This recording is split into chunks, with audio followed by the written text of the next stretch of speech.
As many great games have been released across 2018, what would the masterpieces be without some particularly blazing dumpster fires to distinguish them? While there's a greater incentive to steer clear of terrible games than, say, awful movies given the greater cost and time investment, sometimes curiosity wins out regardless and you find yourself burned for ignoring those not-so-hot reviews. Of course, that's what rentals and Steam refunds are made for, at least when it comes to PC though, because good luck getting your money back from Sony or Nintendo. Nevertheless, of the dozens of games we've poured over and playtested throughout 2018, these are the 10 that left us feeling resigned, depressed, infuriated, and exasperated. From wildly disappointing VR titles to a stunning AAA disaster nobody saw coming, so bad it's good games you kinda need to see to believe and everything in between, gaming didn't get any worse than this over the last 12 months. I'm Scott from WhatCulture.com. Please check out all of our other of 2018 lists, including the best games of the year to contrast this one nicely, as these are the 10 worst video games of 2018. Number 10, The Impatient. Though 2018 was overall a damn solid year for PSVR with the release of quality titles like Moss, Sprint Vector, Firewall Zero Hour, Astrobot Rescue Mission, and Beat Saber, it kinda got off to a very rocky start. The Impatient was hyped up as the next big horror hit from Until Dawn Rush of Blood developers Supermassive Games, so what a disappointment it was that the end product was so shockingly devoid of atmosphere. Despite its strong visuals and sound design, The Impatient never rose above mildly creepy due to a nothing story, forgettable characters, and molasses-slow, consequence-free gameplay that only had a few late-game fail states. Following the nerve-shattering rollercoaster ride that was Rush of Blood, The Impatient's 2-hour experience was intensely underwhelming in almost every way. Number 9, Fallout 76. While Fallout 76 is certainly the most high-profile AAA failure of 2018, it wouldn't be fair to call it the very worst game of the year. With that in mind, Bethesda's sloppy shambles of a multiplayer Fallout is a wildly inept misfire across the board. Despite the promising concept, Fallout 76 quickly outed itself as a lazy cash grab with its piecemeal story, woeful lack of NPCs, sparse interactions with actual human players, boring PvP and quote-unquote world events, choppy frame rate, and howlingly low-res textures. Oh, and because it's always online, any connectivity issues can pull you out of the game at a moment's notice, erasing significant amounts of progress in the process. Mildly amusing if played with friends, but still fundamentally rubbish, Fallout 76 is a staggering testament to publisher hubris and a legion of loyal fans who'd finally had enough. Number 8, Agony. No, it's not reading a review and finding someone else mentioning Dark Souls again. It's this survival horror romp that at least deserves some measure of credit for being one of the best-looking train wrecks of the last few years. Unlike Fallout 76, it can actually hold a stable frame rate and the slick textures are pretty pleasant to look at. But that's basically where the praise stops. After an atmospheric opening sequence, Agony quickly drops the pretense and confirms itself to be a bland bore, entirely lacking any discernible personality. Even if you're left unfazed by the game's rather flippant approach to sexual violence, the core gameplay just isn't fun. Focused largely on a repetitive glut of stealth set pieces hampered further by instant death and sparse checkpointing, Agony at least can live up to its title. Hopefully the team members responsible for the sound and visuals at least landed on their feet because their genuinely strong work deserved so much better than this.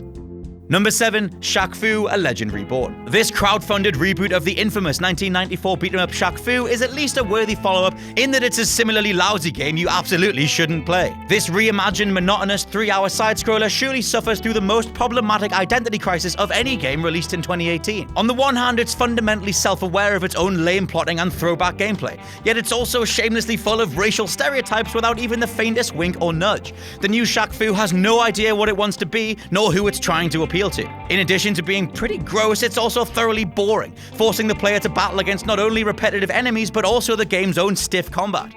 Checkpoints are sparse and occasional difficulty spikes are infuriating, while voice work from the man himself is labored at best, and the game's overabundance of outdated pop culture references quickly becomes tiresome. At least there's a mildly amusing DLC where you play as Barack Obama, but that's kinda it. Number 6, Bravo Team.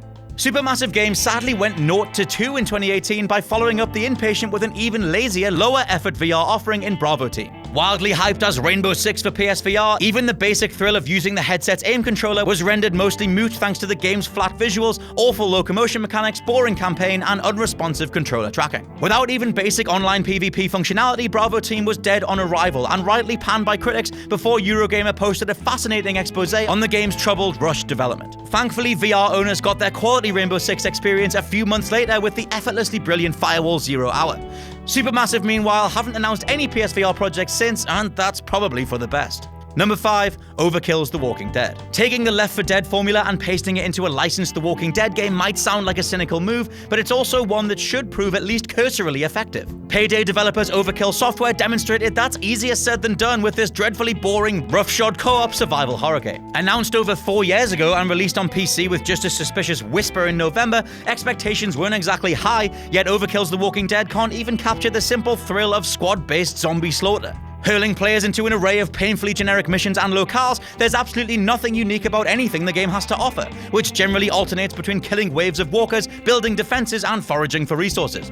Because video games. Gunplay is the game's most passable asset, but visually it all looks rather dated, even when playing on ultra settings in 4K. Unsurprisingly, this has all turned into one hell of a commercial flop for publisher Starbreeze. What another waste of an IP filled with so much tie-in potential. Number 4, Past Cure. Don't feel bad if you haven't heard of Past Cure, because this mystery action thriller was dumped on Steam in February with barely a peep. Neither entertainingly bad enough to win a cult following, nor intriguing enough to be even remotely memorable, Past Cure might be the single blandest video game released in 2018. A garish, gaudy, unwanted child of Silent Hill, Alan Wake, and the infamous nightmare levels from Max Payne, Past Cure's opening 10 minutes alone are so aggressively off-putting, it's hard to imagine anybody pressing on to see what's next. Once again, just to reiterate, digital game refunds are a godsend. With its drab visuals, snooze-inducing self-serious tone, agonizing stealth gameplay, and a total lack of anything approaching a personality, the only thing this'll cure is a need to waste money. Number 3, Hello Neighbor, the Switch edition. Released on Xbox One and PC late 2017, this intriguing yet divisive survival horror stealth game was then ported to PS4, Switch, and mobile platforms this past summer. As perfectly suited to the Switch as the game seemed on paper, the console's limitations make an already rough game actively painful to play.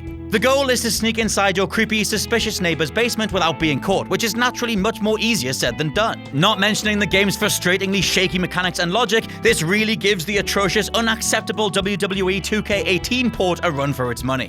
The frame rate is tolerable, but the general image quality is absolutely repulsive, and despite the obvious portable appeal of the Switch, this probably should have never been certified for release. And if all that's not bad enough, it costs a clinically insane $35.99 from the Nintendo eShop.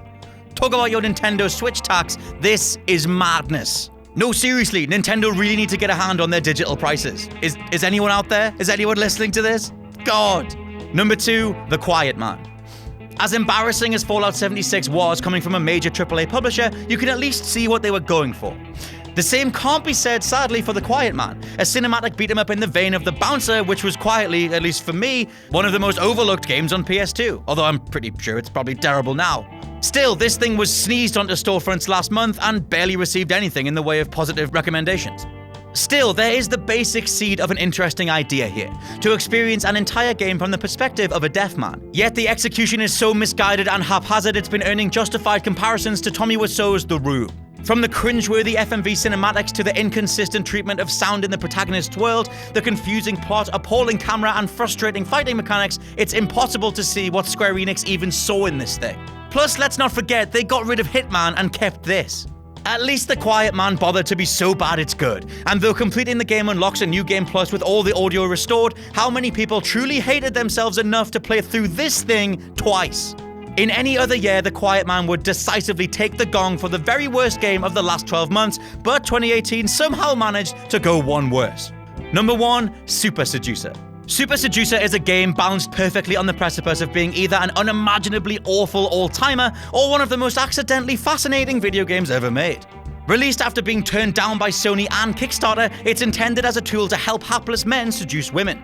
Yes, really. Super Seducer hasn't a fleck of self-awareness about the grossness of the pickup industry though, even if it is apparently trying to be a parody of the dating scene, or the sliminess of treating interactions with women as some sort of game in itself. Because it's kinda 2018/2019, and Mass Effect is not real life. As you work your way through a series of puzzle-based FMV pickup scenarios, you'll likely chuckle at the low-rent production quality and howlingly bad acting. As a genuine self-help utility for those craving help talking to potential partners, it's misguided at best, and truly horrifically toxic and awful at worst. Thankfully, YouTube is jam-packed with best of and cringe compilations from the game, so if this does make you mildly curious, because we've all got a Josh Brown in us somewhere, you don't need to spend any of your own money. Super Seducer remains the king of dumpster fire gaming in 2018. Good luck trying to top this, 2019. And that's my list. Let me know down in the comments what your absolute worst game of 2018 was. I've been Scott from WhatCulture.com. Don't forget the WhatCulture Gaming Podcast, and if you're feeling generous, drop by shop.whatculture.com for one of Jules' t-shirts. Thanks very much for listening, and I'll catch you soon.